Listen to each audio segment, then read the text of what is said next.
Daremos início agora ao painel de garantias do poder público nos contratos de PPP.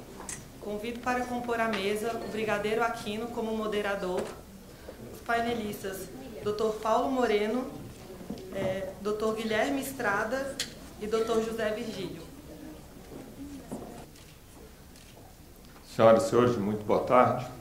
Mais nada a dizer que é um prazer estar nessa tarde aqui discutindo tão importante assunto e agradecer o gentil convite feito a mim para poder participar como moderador e agradecer principalmente ao professor Marçal pelas iniciativas de discutir tão importante assunto, principalmente num momento onde o Brasil vive tantas dificuldades de investimento por parte da administração pública, e esses assuntos realmente são necessários no sentido de que se desperte a possibilidade de aumentar o volume e a questão numérica da quantidade de concessões e parcerias que o Brasil tanto precisa realizar no sentido de dar mais velocidade à questão do nosso progresso, da nossa economia, principalmente, né?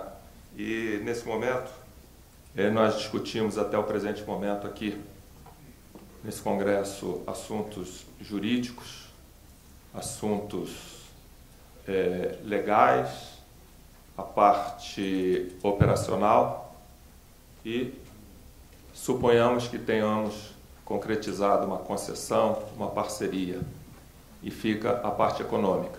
E se ela não performar, o que é que acontece? É um dos grandes pontos de incerteza, de uma maneira geral, do empresariado, principalmente na questão do histórico de pagamentos e de dificuldades econômicas que o Estado brasileiro sofre de uma maneira geral, e precisamos contornar isso através de algumas medidas, né? Então, pela regra aqui estabelecida, eu tenho 3 minutos para fazer uma introdução e após passar a palavra para os demais painelistas, e por vezes eu me perco no tempo, então eu escrevi algumas palavras aqui no sentido de evitar deixar de cumprir o que foi proposto, né? Então todos nós presentes nessa sala temos plena consciência de que no âmbito da administração pública, o poder público busca suprir a insuficiência de capital de investimento para aplicação em infraestrutura e serviço, através de recursos vindos da iniciativa privada, por intermédio das parcerias público-privadas e outros modelos de gestão. Para viabilizar o modelo, principalmente das PPPs, muito pouco falado no governo de uma maneira geral, no governo federal, o governo promulgou em 30 de dezembro de 2004, lá se vão aí 14 anos, quase 14 anos, a Lei 11.079. Durante o processo de criação da lei, o legislador buscou resguardar a segurança jurídica desses contratos de longa duração, criando um sistema de garantia diferenciado.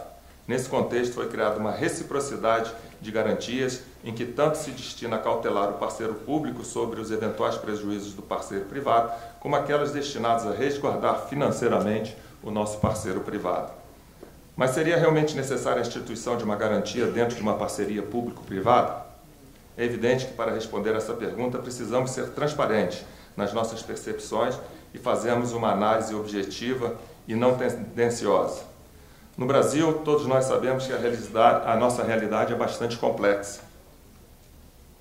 Muda o governo e é comum um novo governante questionar obrigações que tenham sido assumidas por seu predecessor e que venham a comprometer o orçamento público conforme prioridades anteriormente estabelecidas.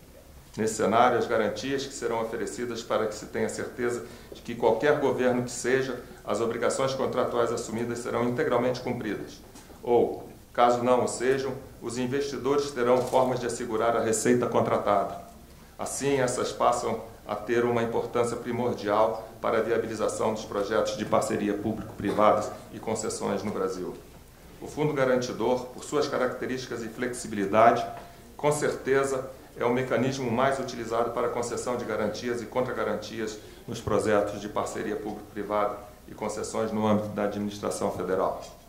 Em resumo, queremos crer que importante passo foi dado com a lei de PPPs, na direção de tornar viáveis e seguros os financiamentos de projetos de infraestrutura da administração pública, mediante a concessão de garantias reais, entre as quais se destacam aquelas que poderão ser prestadas pelo Fundo Garantidor, que mitigam o risco de inadimplemento dos órgãos da administração pública em suas obrigações pecuniárias de longo prazo. Para termos uma visão mais clara sobre o tema garantias, veremos a seguir apresentações de 20 minutos que se seguirão de um debate para aprofundarmos os nossos conhecimentos de tão sensível tema. Para tal, teremos a apresentação do Dr. Paulo, aqui à minha esquerda, Procurador-Geral do Estado da Bahia, versando sobre o tema a vinculação de recebíveis em projetos de parceria público-privada no Estado da Bahia. Na sequência, teremos o Dr. Guilherme Estrada Rodrigues, diretor da BGF, que apresentará a estrutura e a atuação da Agência Brasileira Gestora de Fundos Garantidores e Garantias para o setor de parcerias públicos-privadas. E, finalmente, o Dr. José Virgílio Lopes, advogado, explanando sobre a pergunta: existe um modelo ótimo para garantia nos contratos de PPP?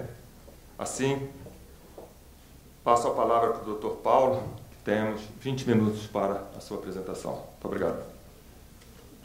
Boa tarde a todos. Eu tenho uma apresentação, gostaria que fosse... por favor.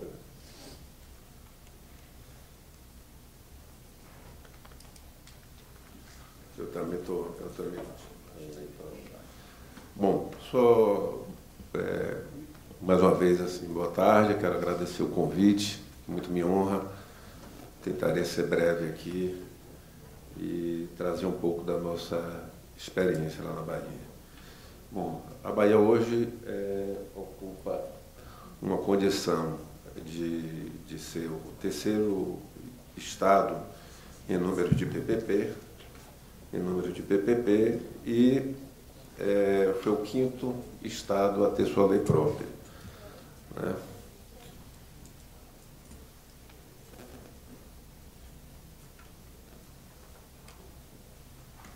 Vamos lá. Dentre esses projetos, a gente tem aí a Arena Fonte Nova, eu não vou cansá-los, a imagem por diagnóstico, o Hospital do Subúrbio, Couto Maia, sistema de metrô e o emissário submarino, que foi um dos primeiros, né? Foi o nosso primeiro, na verdade. E aí eu venho, já agora entrando um pouco no próprio tema, por que é importante nós termos garantia no contrato de PPP? E aqui eu faço uma certa digressão, que a ideia de garantia em contrato de PPP vai muito além de garantias de ordem financeira. O contrato de PPP exige um outro tipo de garantia também. O contrato de PPP deve estar inserido em um contexto, em um ambiente institucional muito regrado, um ambiente institucional onde haja transparência, onde haja decisão política de se levar avante esse contrato de longo prazo, onde haja articulação institucional. Você não faz PPP sem desenvolver internamente na gestão uma razoável articulação institucional. É impossível, na minha maneira de ver, você fazer PPP sem envolver a advocacia pública, sem envolver os setores da área propriamente jurídica. É impossível você fazer isso sem que a unidade PPP e a própria secretaria estejam trabalhando em conjunto nos projetos desde o início. E o professor Floriano, que eu já conheci há algum tempo, sabe do que eu estou falando, de como o porquê do sucesso do estado da Bahia, que é um estado pobre, ter alcançado um certo desenvolvimento na área de PPP, porque há essa ambiência institucional muito clara, né? Um comprometimento muito grande da gestão, uma clareza dos governantes de que este é um ambiente que tem que ser preservado e não pode ser contaminado por opções de algibeira ou por opções circunstanciais, né? Então, essa clareza, essa governança é fundamental, né?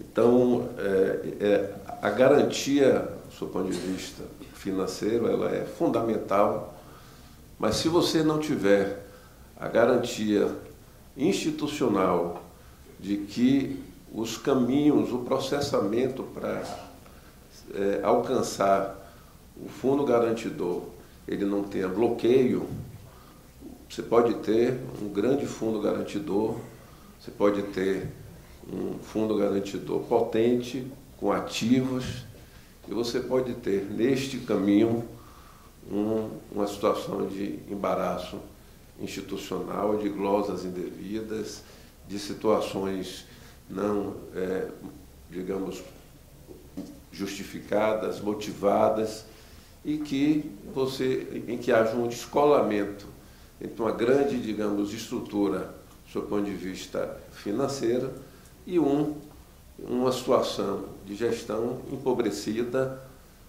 e que não dialoga com essa, digamos, formalização que dá apoio digamos, essas garantias. Dito isto, por que ter garantia? Isso é algo razoavelmente justificável, embora, na minha visão, não deixe de ser uma anomalia precisar de garantia. Você precisa de garantia por uma distorção histórica. Precisa de garantia pela incapacidade do governo e do poder público de dar segurança jurídica e de dar previsibilidade. E porque nós somos muito atingidos por uma série de circunstâncias políticas, sobretudo os países assim, de baixo grau de desenvolvimento, que levam a uma insegurança jurídica. Então, a garantia, embora, na minha visão, anômala do ponto de vista do que deveria ser um contrato de PPP, ela é fundamental. Sem garantia, você não avança em nenhum contrato de PPP. O outro aspecto, então, por que você tem? Primeiro, porque são contratos vultosos, são ajustes de longo prazo, portanto, você precisa vislumbrar o que vai acontecer durante alguns anos, né? Você não pode viver na incerteza. Há outros investimentos, tanto em CAPEX como OPEX, né? Você tem problemas de recebimento, que é aquilo que eu estava dizendo antes, de contingenciamentos orçamentários, da impiorabilidade de bens públicos. Então, você não tem o acesso a esses valores a tempo e modo, né? E a necessidade de submissão aos precatórios. E aí a própria garantia, ela não deve se ater apenas ao pagamento da contraprestação pública. Ela deve contemplar todos os outros, digamos assim, aspectos financeiros, digamos, acessórios, indenizações, outros valores a serem pagos, ajustes. Ela não deve ser uma caixa fechada onde só caiba a contraprestação pública. Então, por isso, você tem que ter, inclusive, folga no seu percentual, né, de uso dos 5% que nos cabe para fazer projeto de parceria. Uma outra questão que também isso reduz o custo financeiro. Você, com uma garantia bem, digamos, estruturada, a leitura dos financiadores e dos concessionários é de que você vai ter esse valor mais facilmente, digamos, mais acessível, de uma forma mais fácil, né? E aí passa, obviamente, por uma tentativa de que este acesso se dê com o mínimo de interferência de ordem política, de ordem discussionária. né? Também ele se presta a alavancar a própria bancabilidade, diminui aí talvez as garantias de ordem corporativa, embora não elimine, né? Até porque, sobretudo hoje, né? Quando você não tem grandes alternativas de financiamento.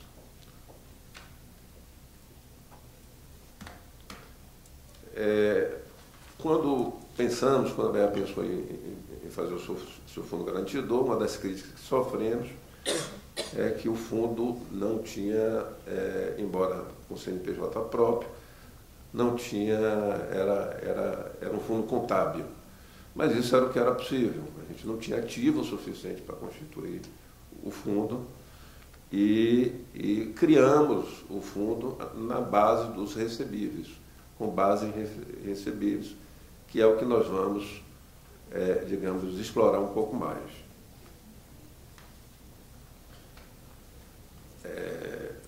Então, aí há uma divisão que nós fizemos assim para efeito didático, que seriam os recebíveis decorrentes de crédito público perante terceiros e os recebíveis que nós poderíamos chamar de recebíveis constitucionais, né, de origem constitucional. Nesse caso aqui, que é o caso especificamente do emissário submarino, há pagamento das contraprestações públicas, mediante essa seção de recebíveis, há uma diluição do próprio risco do inadimplemento, e isso é feito através de um agente externo que garante esse pagamento, né? Na verdade, aqui, esse sistema, ele todo garantido, ele é principalmente garantido, melhor dizendo, a sua grande garantia é um conjunto de contas de água, de grandes consumidores de água, que, digamos assim, cujos valores vão para uma conta, digamos, específica, né? Aqui a gente detalha.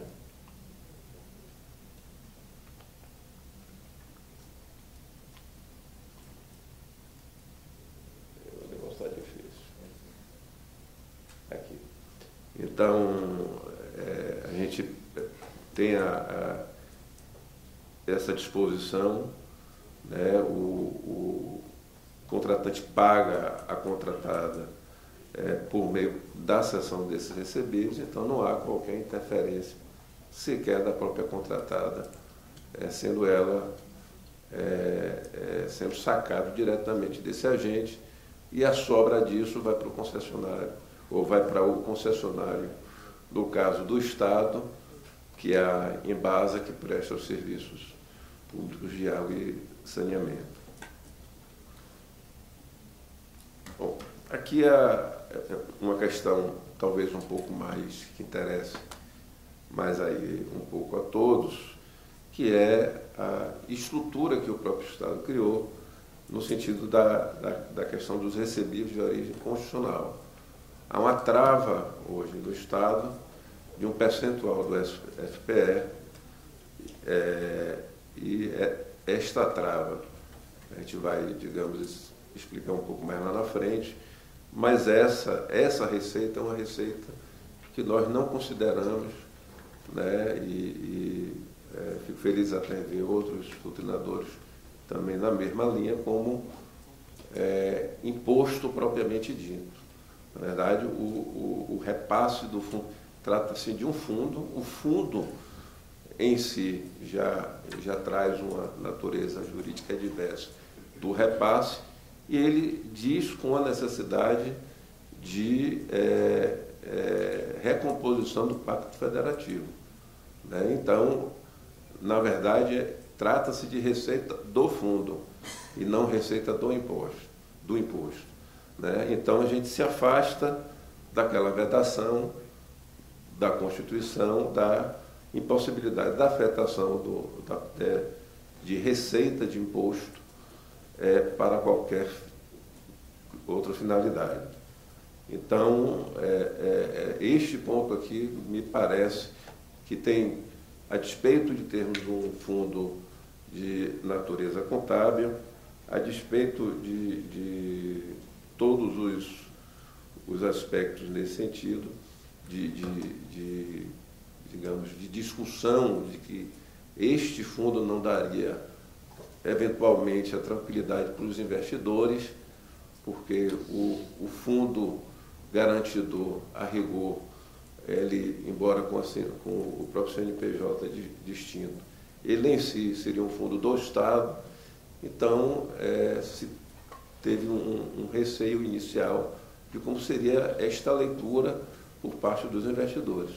Os números dos investimentos que são feitos na Bahia e que irão ainda ser feitos ao longo, muito provavelmente este ano, com o VLT que foi licitado na Bolsa de Valores há cerca de 2 semanas, com a BA 052 e com a ponte Salvador-Itaparica, né, que é o Sistema Viário Oeste, um complexo um pouco maior, um investimento muito alto. Isso tudo tem sido feito com base nessa estrutura que não tem sua natureza privada. Então, em tese, guardaria aí alguma, digamos, insegurança jurídica dos investidores e dos concessionários. Correndo um pouco aqui, que já foi alertado, que faltam 5 minutos, a lei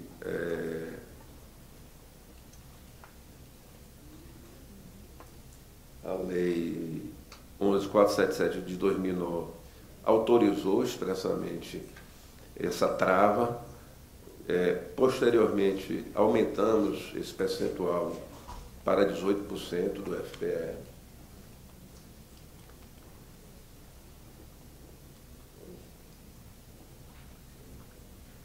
Agora que deu.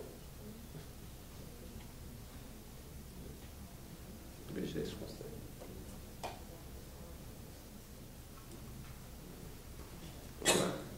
Para não atrapalhar. Foi lá. Então,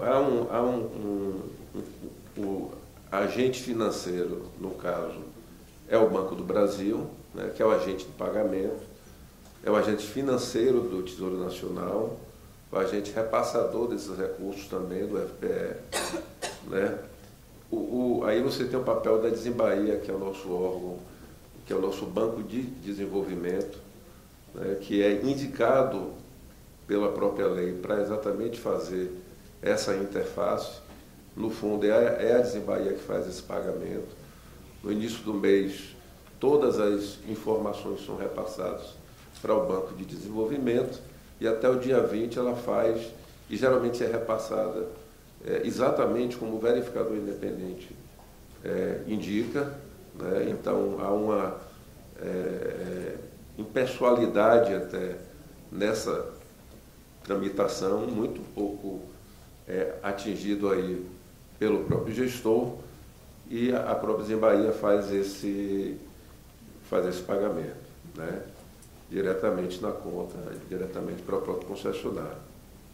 Há um contrato de nomeação de agentes de pagamentos e administração de contas entre Estado, Banco do Brasil e a própria Desembaía, onde no contrato de PPP há essa, digamos, informação, e é onde há a anuência do futuro concessionário, né? Aliás, do concessionário que assinou esse contrato. Nesse sentido, temos um termo de adesão. Eu estou correndo até um pouco assim, sem a aderência aí do próprio slide, que a gente não está conseguindo. Mas tem um termo de adesão das concessionárias, onde ele adere a todo esse sistema. Né? Como tinha dito, todos os projetos, à exceção do emissário submarino, estão nesse sistema, e temos um fluxo que seria muito interessante se a gente conseguisse o último. Aí, pronto. Temos o fluxo, digamos, financeiro desenhado, que é esse repasse para o Banco do Brasil do FPE.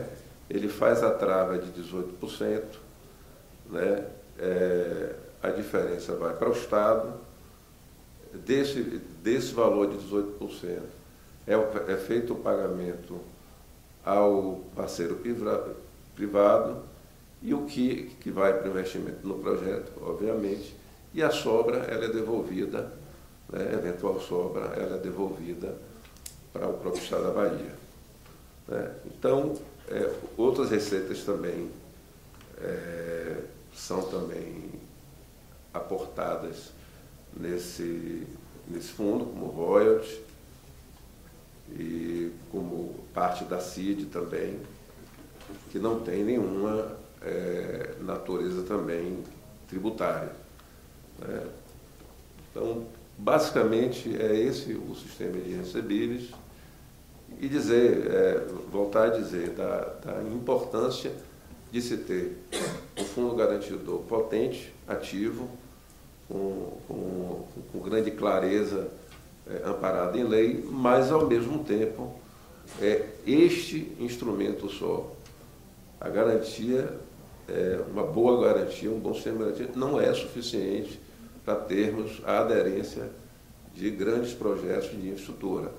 Se você não tem ambiente institucional adequado, e até com servidores de carreiras, e que haja uma conjunção de ações para que isso dê certo, e dentro de um sistema de transparência e de atendimento ao que foi pactuado com o parceiro, né? E essa relação com o parceiro é importante. Sem isso a gente não consegue avançar. Quero agradecer, até desculpem aí a falha de não digamos, apresentar todos os slides. Muito obrigado.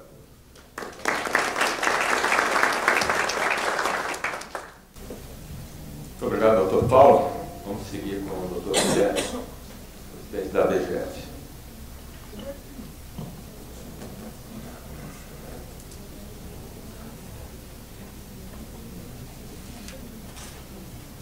Podia colocar a apresentação. Obrigado. Boa tarde a todos. Obrigado, brigadeiro Aquino. É uma das mais gratas surpresas que eu tive na administração pública, foi conhecê-lo e o empenho, e saber de todo o empenho que o senhor teve em desenvolver o projeto que a ABGF desenvolve junto com o Comando da Aeronáutica e o Ministério da Defesa. Obrigado ao professor Marçal pelo convite. Eu vou fazer o professor Floriano, ele se retirou algum compromisso, mas eu vou fazer um especial agradecimento ao professor Floriano pelas palavras dele nessa tarde. Eu estou há 8 anos como coordenador de despesa da administração pública. Às vezes eu penso em não levantar da cama de manhã, mas eu vou me permitir lembrar do professor Floriano todos os dias, a hora que eu tiver que levantar da cama para ser coordenador de despesa da ABGF. O que é a ABGF? A ABGF é uma empresa pública, 100% controlada pela União, e que ela tem como objetivo principal prover garantias e administrar fundos garantidores, né? Eu vou tentar passar um pouco rápido, explicar o que é a ABGF, tentar falar brevemente sobre garantia contratual, mas eu acho importante, nesse momento, nós discutirmos um pouco a posição relativa do Brasil na discussão de infraestrutura e riscos e garantias. Também discutir muito brevemente para onde a gente quer ir e mostrar um pouco do fundo garantidor, o que nós temos estruturado até o presente momento. Então, como objeto principal, nós temos a concessão de garantias e a gestão de fundos garantidores. Esse é o objeto social da ABGF.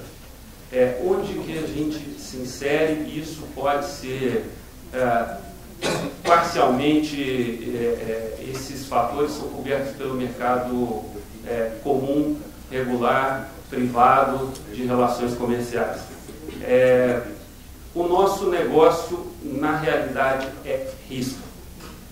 Entender risco, mitigar risco nas parcerias do setor público com o setor privado. E qual o risco que é? O risco que eu vou chamar, eu não posso chamar ordinário, extraordinário, mas o risco comum é bem coberto pelas empresas do setor privado. Então, nós estamos falando de uma empresa cujo negócio é risco e um risco maior, um risco num patamar acima do setor privado e que o setor privado não está disposto a correr. Nós vamos falar que, quando a gente está tratando de garantias contratuais, nós estamos falando de um compromisso que assegure o cumprimento das obrigações. É disso que nós estamos falando. E aí, quando a gente vai tratar de conceitos jurídicos, a gente não encontra um conceito jurídico razoável para garantia, como também não existe um conceito jurídico de seguro. Quando a gente olha para a legislação de seguros, a gente encontra os elementos de uma relação de seguros, mas não existe um conceito jurídico. Não que hoje eu esteja aqui, estou apenas tangenciando a matéria jurídica. Então, nós estamos falando de elementos como certificado de garantia, nós estamos falando de elementos como prêmio, e nós estamos falando de riscos pré-determinados para que essas garantias cubram esses riscos, e uma contraprestação que é o prêmio, que vai possibilitar com que a agência divida riscos de diversos projetos e maneje e garanta os riscos de diversos projetos. E aí eu queria, dando um passo atrás na viabilidade financeira e falando um pouco do ordenamento jurídico. O ordenamento jurídico, no caso, ele é fundamental para estabilizar as relações que permitam que você tenha viabilidade econômica e financeira em qualquer projeto. Sem isso, sem pensarmos quais são as receitas esperadas, os investimentos necessários, os custos envolvidos operacionais e de manutenção, e aí eu vou me permitir a colocar mais um elemento que ele permeia todos os outros, mas que a gente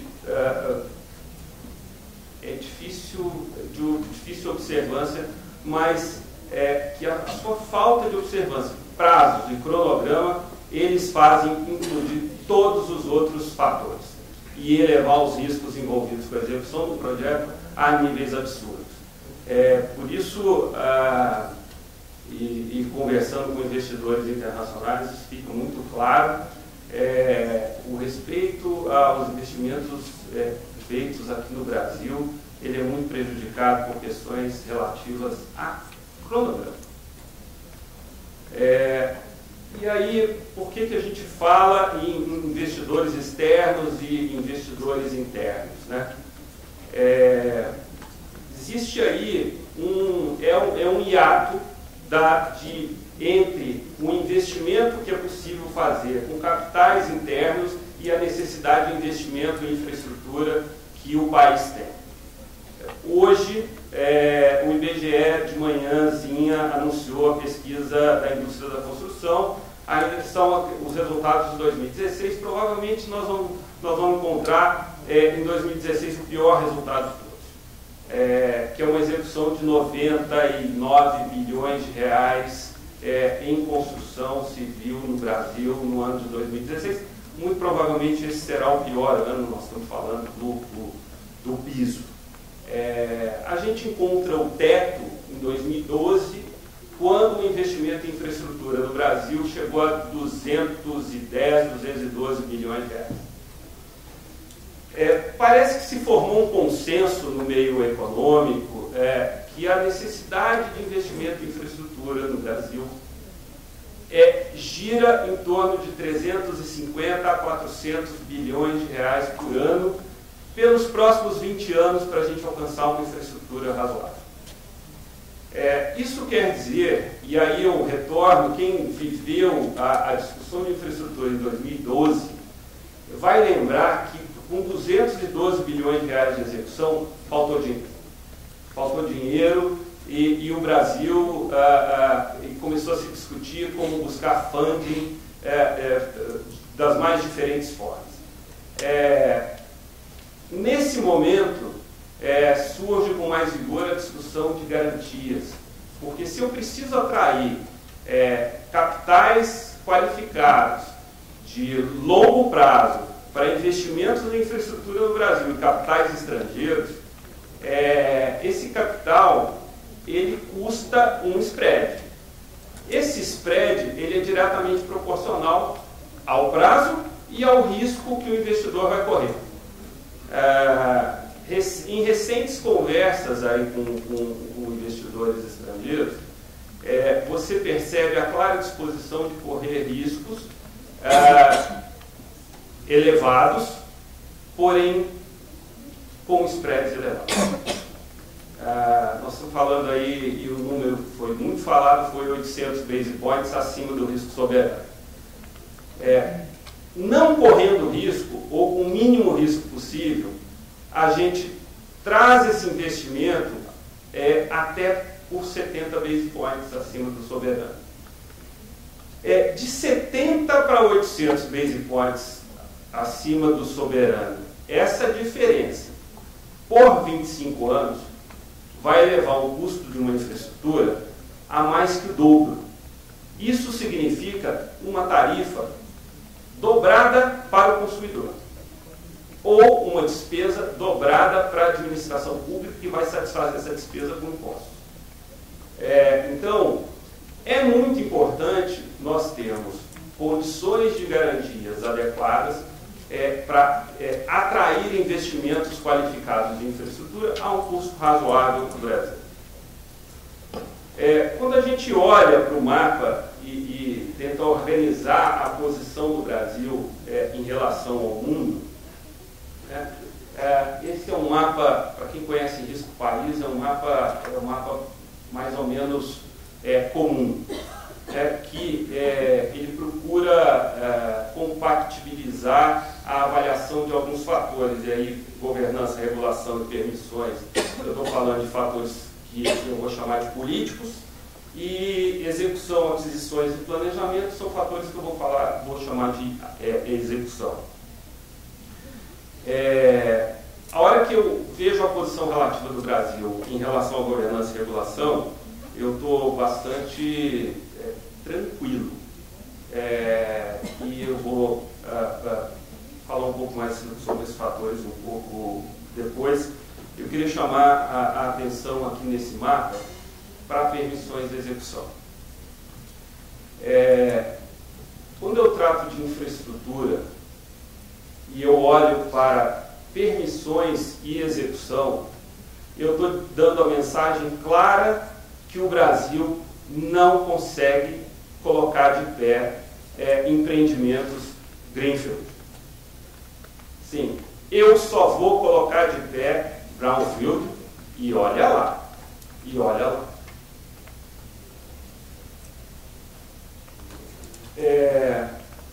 Quando a gente olha e tenta explodir um pouco esses fatores e olhar para o Brasil comparativamente, e aí eu estou falando de instituições respeitadas, tá? Esses índices, ou eles saíram do Doing Business, ou eles saíram do WGI, ou eles saíram de FMI, ou eles saíram do Banco Mundial, são dados públicos, estão aí à mostra para todos. Controle de corrupção e a percepção relativa ao cumprimento das leis, o Brasil não tem um desempenho tão bom frente aos outros players. Eu queria observar dois países em especial, que vocês vão ver nos demais slides, e tratando de América do Sul, Chile e Argentina. Em geral, o Chile tem índices melhores que o Brasil. Isso se reflete claramente no spread cobrado do Chile nos investimentos realizados no Chile. Um outro ponto bastante interessante é a Argentina. A Argentina ele tem muitos índices muito abaixo dos índices encontrados pelo Brasil. Porém, a Argentina foi, no passado recente, um grande atrator de investimentos, apesar disso. Apesar desses fatores. Aqui, quando eu falo de taxa de recuperação, esse é um dos fatores, em conversa com investidores, é um dos fatores mais críticos para a atratividade de investimentos no Brasil. Há um questionamento muito grande à nossa legislação de falências. A nossa legislação de falências, ela permite uma gama de créditos privilegiados que costuma esvaziar o conteúdo econômico do juízo da falência. E aí a taxa de recuperação dos investimentos numa falência é muito, muito baixa no Brasil em relação aos outros países. Apontando já que nós tivemos algumas reformas em Colômbia e México que aumentaram a taxa de recuperação das falências, das quebras nesses dois países, a níveis compatíveis com países desenvolvidos. Falando de efeitos da tributação, esse não é esse é um indicador que na verdade, é uma pesquisa feita com tomadores de decisão no Fórum Econômico Mundial. Eu não sei bem a validade desse índice, mas o Brasil é encontrado lá no terço inferior dos países em termos de estrutura tributária e o seu efeito na decisão de investir no Brasil. Qualidade regulatória, a gente está aí talvez numa média. E aqui, acho que um dos nossos maiores calcanhares de Aquiles é licenças de construção e tempo requerido para começar o negócio. O tempo requerido para começar o negócio, esse é um índice que reflete 2015, é um índice antigo já, mas ele tem uma distorção grave que nós estamos falando aqui, a pesquisa é cidade de São Paulo, e várias mudanças foram feitas em diversas entidades, entes federativos, para melhorar esse índice. São Paulo eu acho que até não reflete Brasil. Mas quando eu trato de licenças para construção, aí realmente, e versus cronograma, aí nós estamos, aí é o fim do mundo. E eu queria novamente dar um passo atrás, aí, voltar à minha condição de antigo consultor jurídico do Ministério do Meio Ambiente, para fazer uma observação no que diz respeito a licenças ambientais. Muito tem se discutido as licenças por recurso de prazo, as licenças automáticas e coisas que tais. Eu queria só lembrar, do ponto de vista econômico, a licença ambiental, e aí retomando aquela história do equilíbrio econômico-financeiro do investimento, a licença ambiental é a que dá segurança em termos de parâmetros de compensação e mitigação ambientais, ou seja, custos envolvidos na realização do investimento. Se eu fizer isso e começar a autorizar empreendimentos de infraestrutura com licenciamento ambiental precário, o risco que o investidor privado vai carregar de ser penalizado no futuro é absurdo. Vou passar um pouco mais rapidamente, que nós já passamos muito rápido sobre, a respeito dos temas. Então, apesar da gente possuir um quadro regulatório hoje altamente razoável, e especialmente considerando comparativamente com os outros países, a instabilidade regulatória, as mudanças de marcos e as belas ideias de mudanças radicais de marcos regulatórios, elas provocam uma instabilidade e que paralisa completamente a realização de investimentos em infraestrutura. Eu queria lembrar 2 casos recentes, petróleo e mineração. Nós paramos o mercado de petróleo e de exploração de petróleo durante 8 anos no Brasil. Mineração foram, acho que, 4 anos parados. A quantidade de investimentos que o Brasil perdeu nesses 2 períodos por estar discutindo um marco regulatório e parar as atividades, os licenciamentos nessas 2 atividades, é um absurdo.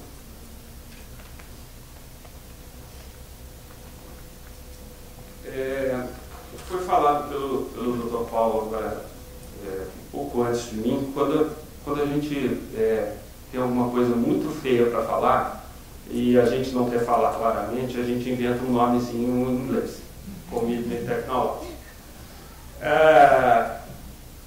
Que é isso, gente? O governante que entrou não pode desfazer o que o governante que saiu deixou. Contrato, e aí, retomando as palavras do professor Floriano, contrato para ser cumprido. Então, uma outra questão que afeta muito a quantidade de investimentos é a falta de acordos bilaterais entre Brasil e outros países que permitam maior segurança na atratividade de investimentos para o país. E aí, acordos bilaterais e, inclusive, a previsão desses acordos bilaterais de utilizar a legislação estrangeira como lei de regência de determinados contratos. Nós vamos ter que pensar nisso em alguma hora e admitir que os instrumentos, às vezes pode ser necessário utilizar a lei estrangeira, às vezes pode ser necessário utilizar uma arbitragem em país diferente do nosso, porque se eu estou pensando em atrair investimentos estrangeiros, capital estrangeiro, se alarga muito o espectro de investidores que têm vontade de investir no Brasil, desde que não tenham que estar sujeitos à jurisdição nacional. E vocês sabem mais do que eu por quê. Precisamos endereçar a escassez de crédito de longo prazo, e passando, tentando finalmente falar sobre o Fundo Garantidor de Infraestrutura, eu quero dizer o seguinte: a BGF está pronta para o debate de estruturação de garantias. Nós estamos falando de riscos gerenciáveis, riscos não gerenciáveis, e eu estou falando daquele risco um pouco maior do que o mercado é capaz de aceitar. Em termos de produtos estruturados, o primeiro para mim é o mais engraçado de todos, que é um pouco que o Paulo apresentou nas PPPs lá do estado da Bahia, e é o comum que a gente tem encontrado. Fornecer liquidez para que o parceiro privado, em algum momento, não tenha que arcar com as despesas do próprio bolso, da contraprestação devida do parceiro público. Recentemente a gente estava discutindo uma parceria com uma agência de crédito e garantias europeia, e nós propusemos uma cláusula para tratar de atraso de pagamento. Foi difícil explicar o que era uma cláusula de atraso de pagamento. Foi muito difícil explicar o que é. A hora que eles entenderam, eles pediram, por favor, para tirar essa discussão do contrato, porque não se cogita essa hipótese. Estruturamos uma gestão de garantias de PPPs de terceiros, de outros entes federativos. Um risco muito endereçado e assim, extremamente na moda hoje é o risco cambial, né? Está na moda, desde o advento dos caminhoneiros. Está na moda, mas já é um risco que vem sendo identificado há muito tempo. É um produto que nós desenvolvemos que endereça o risco cambial e estamos prontos para fazer operações.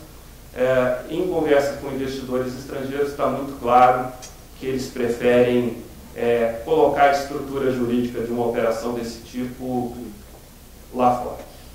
Então, nós estamos pensando em sustentar um contrato de swap de longo prazo, um contrato de swap de 15 ou 20 anos, através de uma estrutura de garantias que garanta a ponta quando o agente financeiro do swap está na ponta recebedora, mas desde que a estrutura jurídica seja colocada, e aí foi unânime para os investidores, seja colocada em Nova York.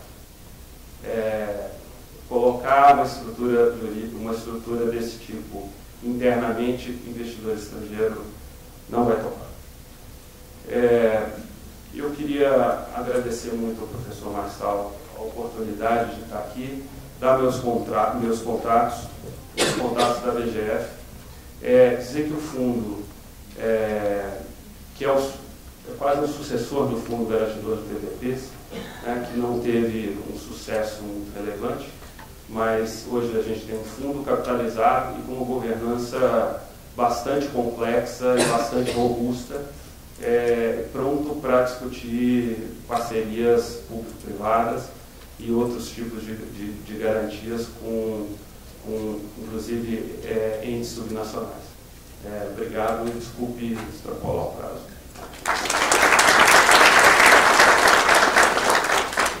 Obrigado, doutor Guilherme. Passamos a palavra para o doutor José Virgílio. E nós estamos um pouquinho adiantados na hora.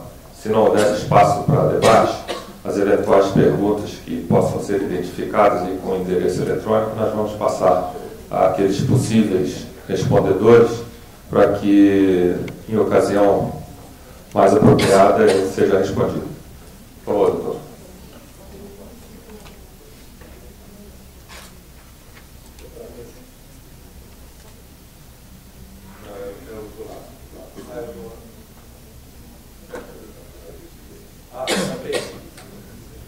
Bem, boa tarde. Primeiro eu queria agradecer aqui ao Marco Aurélio, ao professor Marçal pela coordenação desse primeiro congresso, parabenizar pela iniciativa.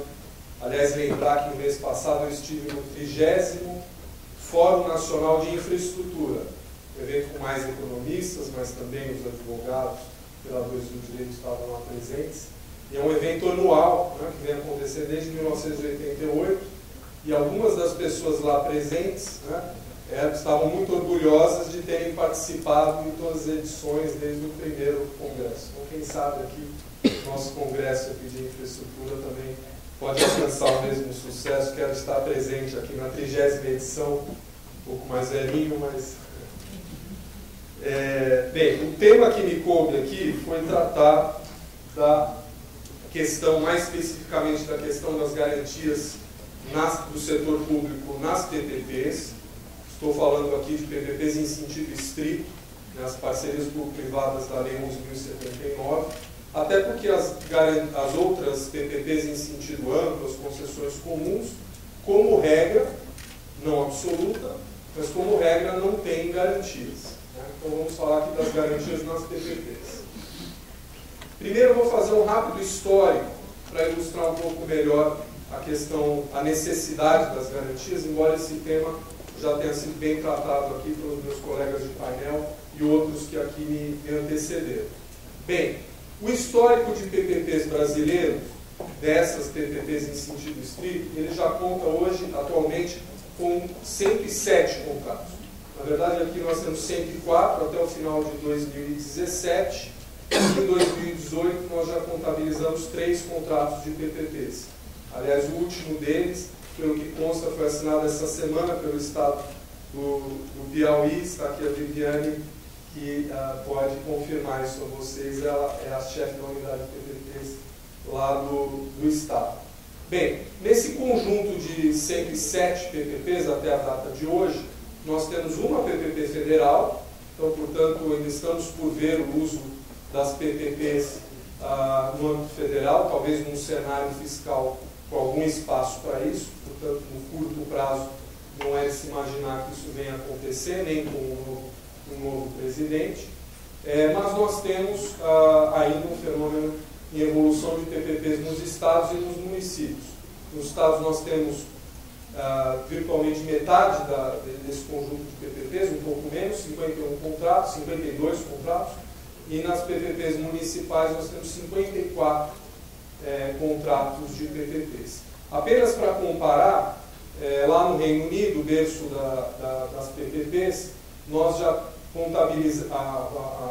Reino Unido já contabilizava cerca de 716 contratos de PPPs em março de 2016. Hoje eles têm menos contratos, porque muitos desses contratos já foram encerrados no seu termo normal, no advento do seu prazo contratual. A maioria das nossas PPPs são na modalidade concessão administrativa, 89, além das novas PPPs celebradas neste ano. Bem, isso aqui é só para mostrar o número de contratos de PPP celebrado ano a ano. Desde 2006, foi a primeira PPP celebrada, foi no estado de São Paulo, a linha 4 do metrô, e desde então nós temos aqui um histórico do número de PPP celebrado por ano e por ente da federação. E é interessante notar que os anos de eleição são justamente os anos em que mais são firmados contratos de PPPs, historicamente, tanto nos estados como nos municípios. A exceção é este ano de 2018, em que só temos, por enquanto, uma PPP estadual, a Piauí, e não acreditamos que haja, pela questão da crise financeira e falta de espaço orçamentário, que esse ano repita a tradição de um grande número de contratos de PPP por se tratar de um ano eleitoral. Bem, aqui por setores, né? Os setores que mais contaram com PPPs até hoje foram os setores de resíduos sólidos, com 24 PPPs, saneamento, com 19, iluminação pública já são 13, com as duas celebradas nesse ano, e aí temos saúde, transporte, etc. E o total, o valor de todos esses contratos em conjunto, dos 104 celebrados até o final de 2017, alcançava 142 bilhões de reais, ou seja, uma média de mais de R$1 bilhão de valor contratual por projeto. Esse valor contratual não corresponde somente ao investimento. O valor de investimento, propriamente dito, é menor. Esse valor corresponde ao valor de investimento somado com o serviço prestado ao longo do contrato.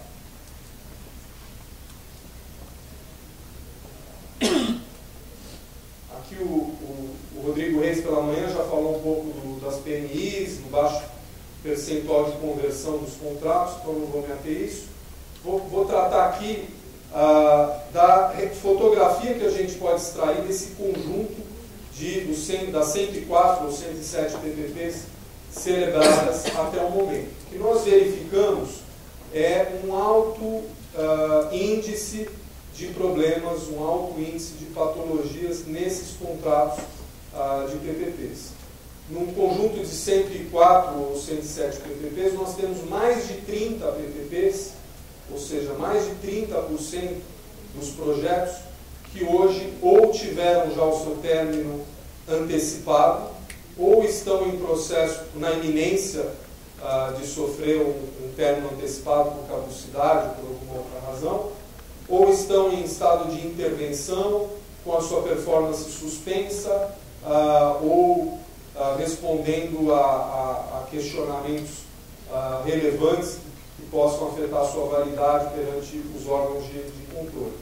Um exemplo mais recente é a PPP de iluminação pública do município de São Paulo, né, que todos vocês acompanharam, as denúncias em que ela esteve envolvida. A execução do contrato como um todo está suspensa, apenas a manutenção do parque de iluminação pública do município de São Paulo é que continua em curso, mas numa situação bastante difícil, bastante precária. Isso tudo tomando em consideração que nesse conjunto de 104 ou 107 PPPs nós temos um prazo médio de vigência desses contratos. Alguns têm 35 anos, que é o máximo permitido pela lei, alguns tiveram 8 anos de vigência, mas na média eles têm cerca de 24, 25 anos. Então, e até o momento, portanto, nós percorremos uma fração pequena do que seria a vigência média desses contratos. E apenas em alguns poucos anos de vida média desses contratos já detectamos, constatamos esse número alto de problemas, de questionamentos no conjunto de PPPs. Bem, existe uma série de razões para essa patologia, para esse alto grau de problemas, de invalidades, de questionamento, de descumprimento nos contratos de PPPs, mas um desses problemas, e um dos problemas mais importantes, não único, é a questão da garantia. Aqui diz respeito, inclusive, à baixa conversão de estudos de intenções em projetos propriamente ditos, porque muitos estados e municípios têm projetos meritórios, têm necessidades, demandas importantes, mas não têm ou não conseguem estruturar garantias que sejam suficientemente sólidas ou confiáveis para atrair a iniciativa privada para esses arranjos contratuais. E diz respeito também à invalidade aos problemas detectados nesses contratos. Alguns desses contratos tiveram problema na sua performance, no pagamento da contraprestação pública, ou justamente porque as garantias eram frágeis, deram margem à discussão, revisão dos contratos, em situações que depois não se mostraram sustentáveis. Então, vou agora passar mais especificamente aqui ao meu tema das garantias, após fazer aqui essa introdução, esse histórico, né? E talvez resumir, sintetizar o que já foi dito aqui, o porquê da necessidade das garantias nas PPPs. Primeiro, reconhecendo que isso que é verdade, é só uma anomalia. Talvez na nossa 30ª edição do Congresso Anual aqui de Infraestrutura, nós já tenhamos um histórico de cumprimento fiel desses contratos de parceria, em que uma nova rodada de contratos possa ser celebrada sem a necessidade de garantias, baseada simplesmente na confiança em que o ente público contratante possa oferecer à iniciativa privada e a iniciativa privada possa, portanto, celebrar esses contratos e realizar esse investimento simplesmente na confiança, na crença, na fidúcia, como foi falado aqui, de que esses contratos vão ser cumpridos, como ocorre em muitos outros países europeus, por exemplo, que adotam as PPPs há mais tempo que nós e sem a necessidade de garantias. Mas no momento atual e por algum tempo, o Brasil sofre os efeitos e responde por um histórico de mal pagador, não só em PPPs, mas em outros contratos, sobretudo contratos de longo prazo. Esse risco, no presente momento, ele é ainda mais agravado pela crise econômica e política que nós vivemos já há cerca de 3 anos, né? E que vem obrigando a rediscussão dos contratos, inadimplemento de contratos e portanto, revelando à iniciativa privada uma percepção muito maior de risco do que talvez nós teríamos alguns anos atrás, antes da crise. Os primeiros precedentes judiciais em matéria de execução de garantias de PPPs também, de modo geral, não são favoráveis. O principal precedente foi aquele que vem sendo estabelecido no caso da PPP municipal de esgotamento sanitário de Rio das Ostras. Lá em Rio das Ostras existe um fundo garantidor com personalidade jurídica de direito privado, ao qual foram vinculadas receitas de royalties, receitas que claramente são passíveis de vinculação nos termos do artigo 167.4 da Constituição Federal, que veda a vinculação de impostos, mas não veda a vinculação de outras receitas públicas, tais como receitas, um grande exemplo, receitas de royalties. Mas, apesar do fundamento, do embasamento legal claro, da compatibilidade com o artigo 167.4 da Constituição Federal, com o uso do fundo garantidor, no momento de crise e redução na arrecadação dos royalties pelo município e em função da mudança, né, política, o novo prefeito assumiu o município e entendeu que aqueles recursos deveriam ser aplicados em usos mais nobres ou politicamente mais interessantes do município e passou a questionar a validade e utilizar uma série de subterfúgios para que aquela garantia não pudesse ser cumprida, não pudesse ser executada. E até o momento ele vem tendo êxito, pelo menos em relação a 86% da garantia, porque o judiciário manteve a garantia com relação a 14% do valor que era originalmente previsto, entendendo que esse 14% seria o mínimo necessário, pelo menos, para arcar com despesas operacionais da PPP. Mas até o momento, todos os investimentos que foram elevados, investimentos realizados, ainda não puderam começar a ser amortizados.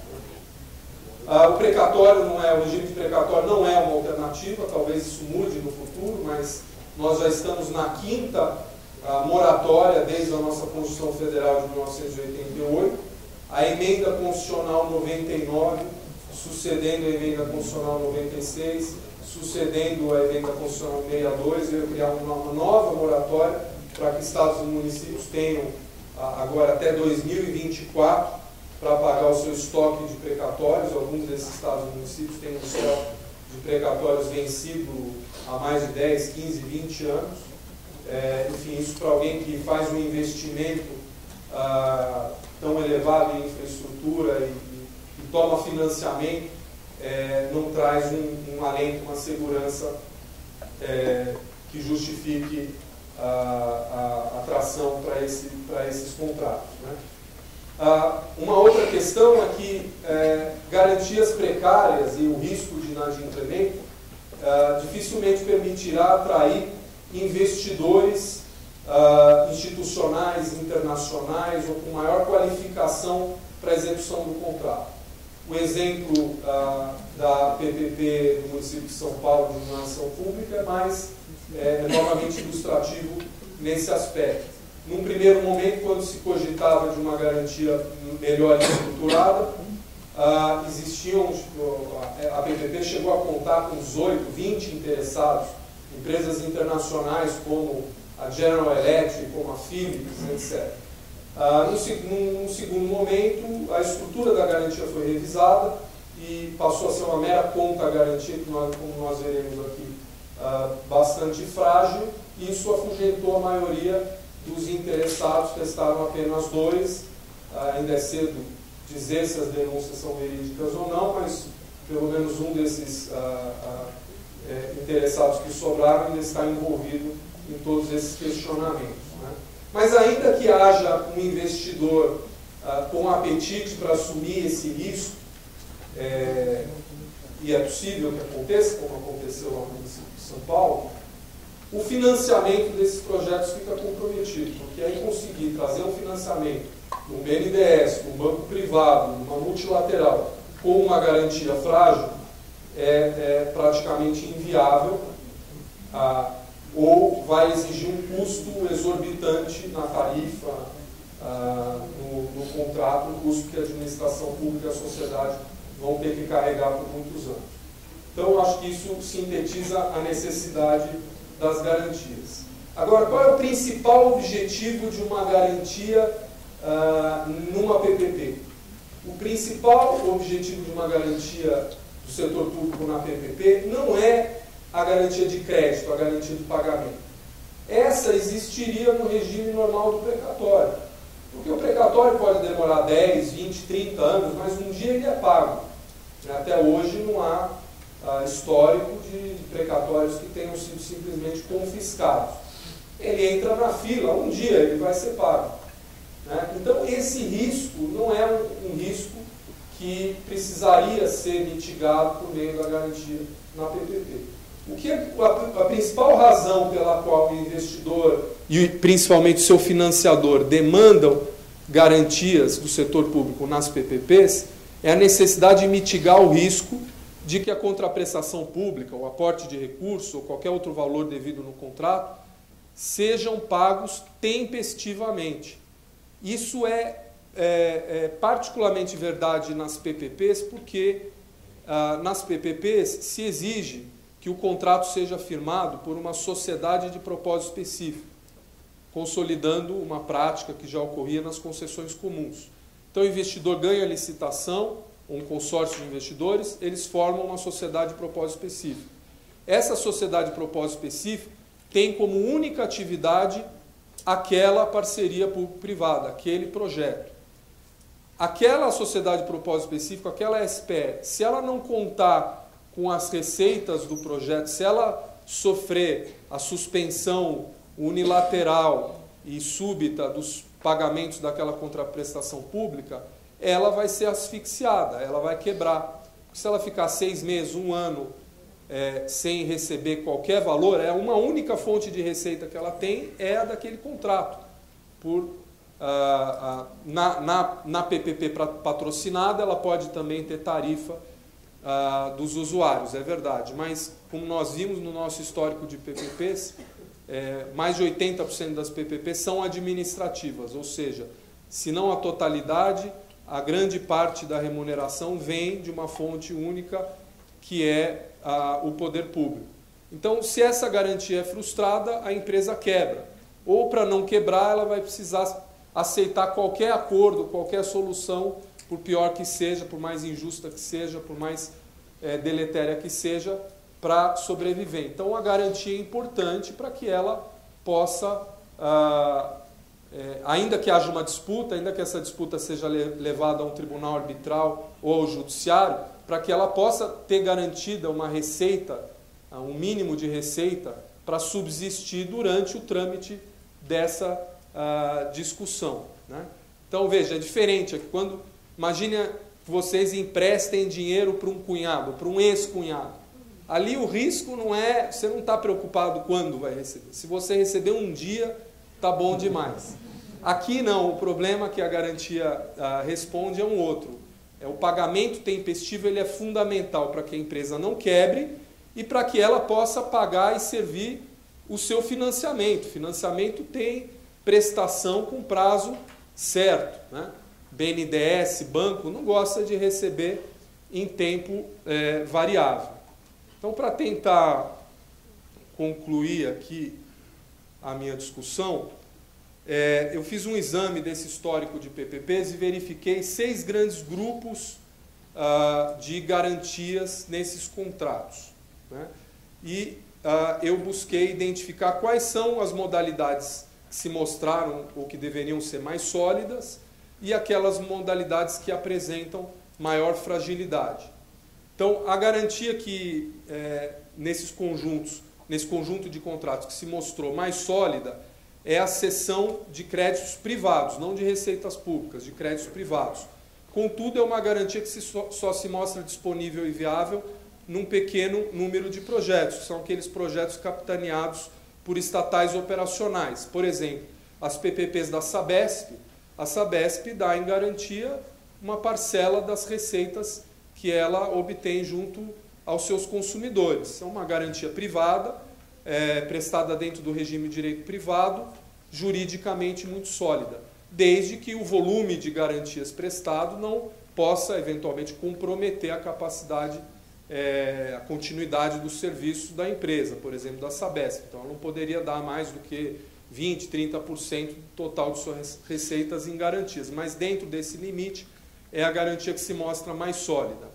A segunda garantia mais sólida, em termos jurídicos, seria o Fundo Garantidor Federal ou o Fundo Garantidor de Infraestrutura da BGF, são fundos já juridicamente bastante aceitos, que, no entanto, ainda não foram utilizados para nenhuma PPP.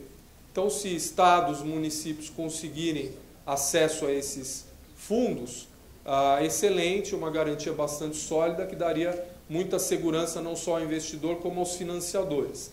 Mas o fato é que essas garantias ainda não foram utilizadas.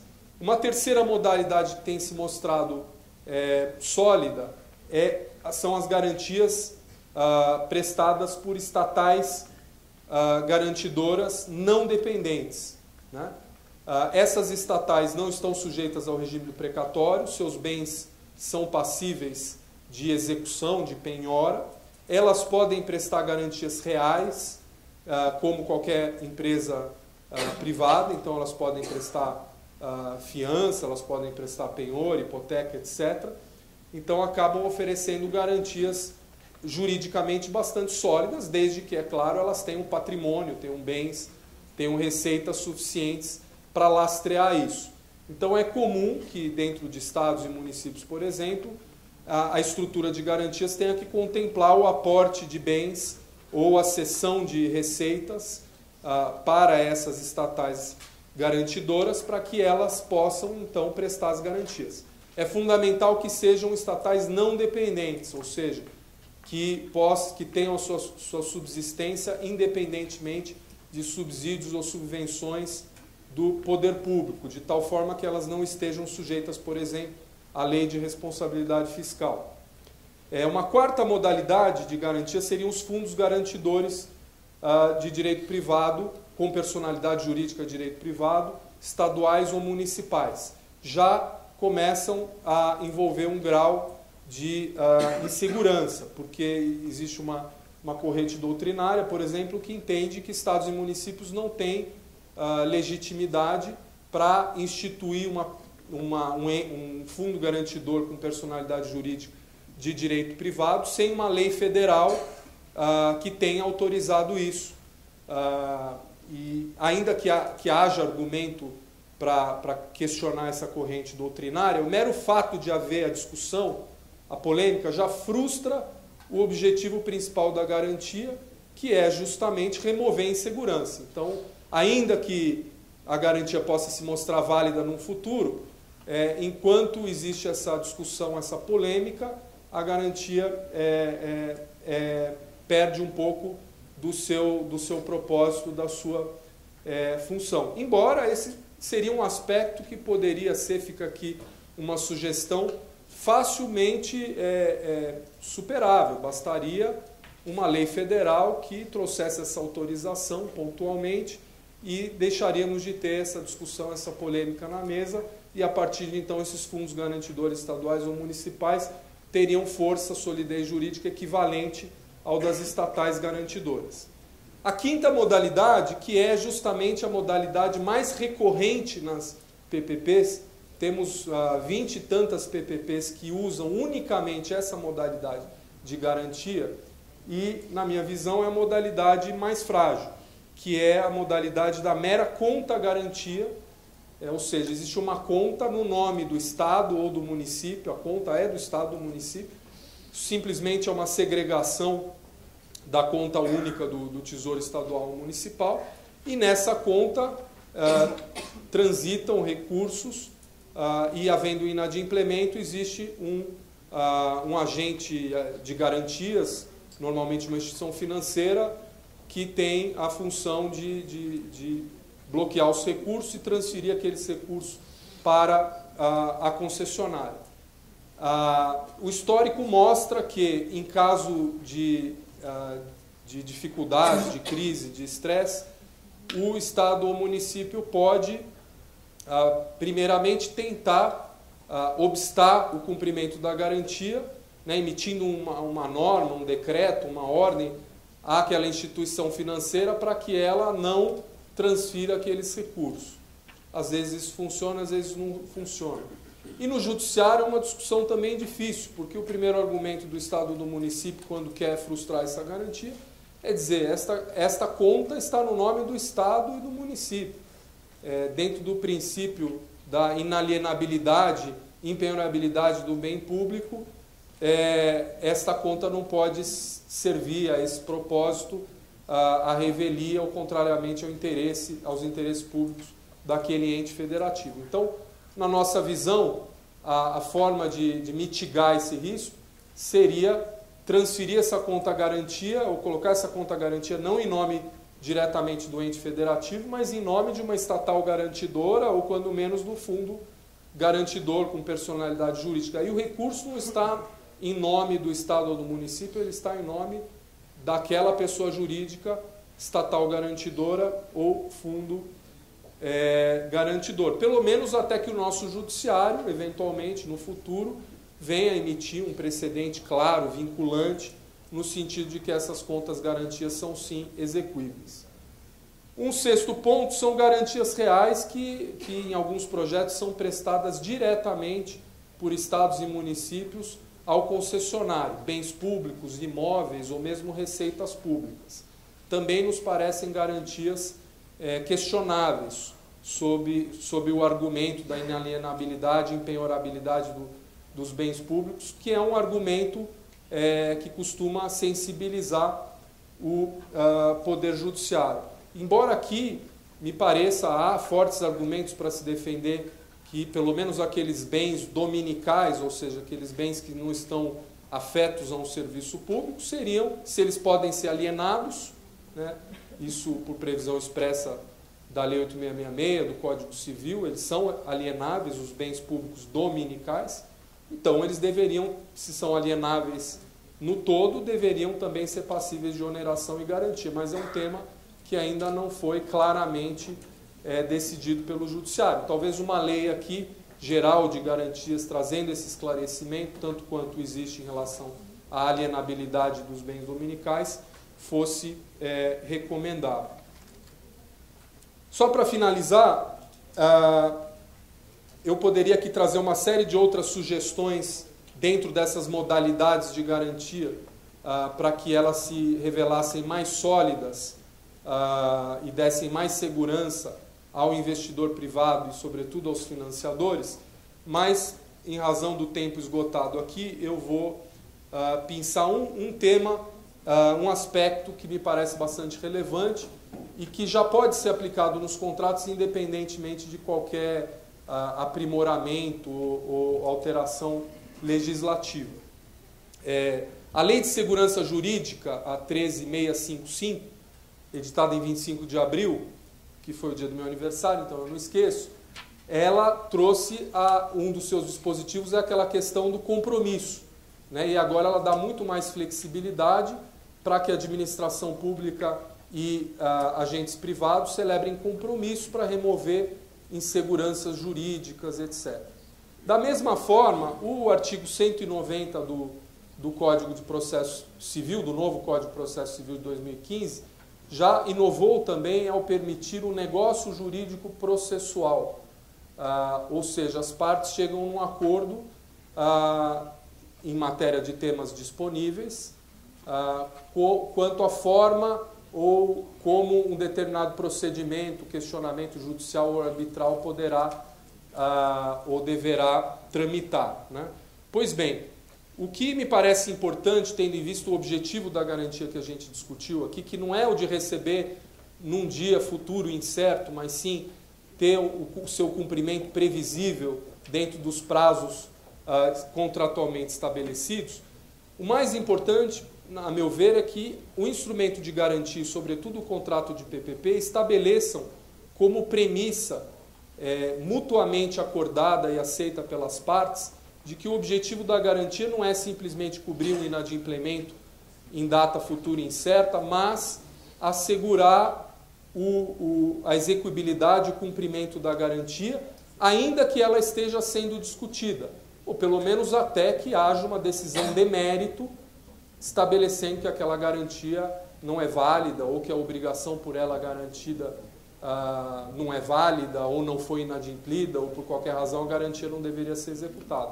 Mas o que nós podemos evitar, o que o contrato poderia evitar com esta linguagem, com essa premissa previamente estabelecida e com fundamento no artigo 190 do CPC, com fundamento na nova Lei de Segurança Jurídica, é que se houver uma disputa, e elas existirão e poderão existir por qualquer razão, durante o prazo de tramitação da arbitragem ou do processo judicial, a garantia deva ser respeitada, deva se manter exequível, se não na sua totalidade, pelo menos numa parcela relevante que assegure ou permita que a concessionária, que o agente privado possa continuar subsistindo, considerando as particularidades aqui de uma PPP, considerando que provavelmente essa é a sua única fonte de receita e que sem ela a empresa não tem como se manter viva, cumprir as suas obrigações, financiamento com seus empregados, etc. Então acho que essa era uma das sugestões e ideias aqui, acho que mais relevantes para compartilhar com vocês. Teria outros pontos, mas diante da hora e do esgotamento do prazo, eu fico aqui à disposição para quem tiver interesse em discutir aqui nas perguntas ou até o final aqui do evento. Muito obrigado.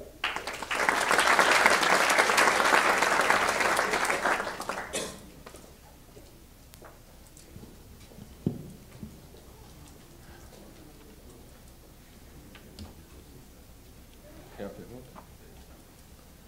Bom, acho que, dado adiantado tempo, tentando cumprir o cronograma, vamos só ter uma pergunta só, doutor Guilherme, por favor. João Alencar, né? Ministério do Planejamento, Transportes. Está perguntando, na verdade, sobre a lei das PPPs, sobre a criação do fundo e sobre a expansão da possibilidade para outros entes federativos pleitearem garantias no Fundo Garantidor de Infraestrutura Federal. E aí, como fica a saúde do fundo e a capacidade financeira do fundo. Só um detalhe. Muito provavelmente estaremos fazendo um workshop com o BID sobre esse tema brevemente, né? Mas esse, na verdade, é o tema da sustentabilidade financeira de fundos garantidores, de seguradoras e de bancos, né? Esse é um tema bastante regulado no mundo, que é a gestão de capital e exposição de capital ao risco. Então, existe uma extensa literatura a esse respeito. Quando a gente vai falar de bancos, todos, Basileia 1, Basileia 2, Basileia 3, dão regras de exposição do capital ao risco e possibilidades, aí, limites de exposição. Então, a ABGF segue essas regras. No caso, como nós entendemos que a gente chega mais próximo de seguradoras, nós estamos seguindo as regras, basicamente as regras prudenciais publicadas pela SUSEP, que são um pouco mais rígidas do que as regras bancárias. Basicamente isso.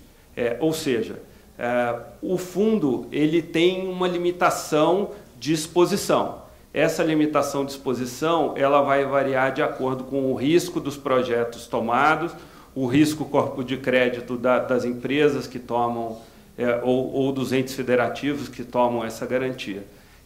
Então, é sempre uma ponderação. A cada projeto deve ser feita uma nota técnica atuarial para verificar, para e passo, a sustentabilidade econômica do fundo. E vai chegar um ponto em que ou você providencia novos aportes, ou você para de tomar risco no fundo garantidor. Basicamente esse é o processo de gestão de capital do fundo garantidor.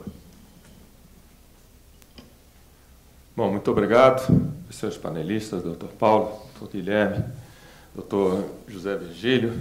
A oportunidade, todos nós podemos ver aqui que o assunto garantia é extremamente amplo e complexo.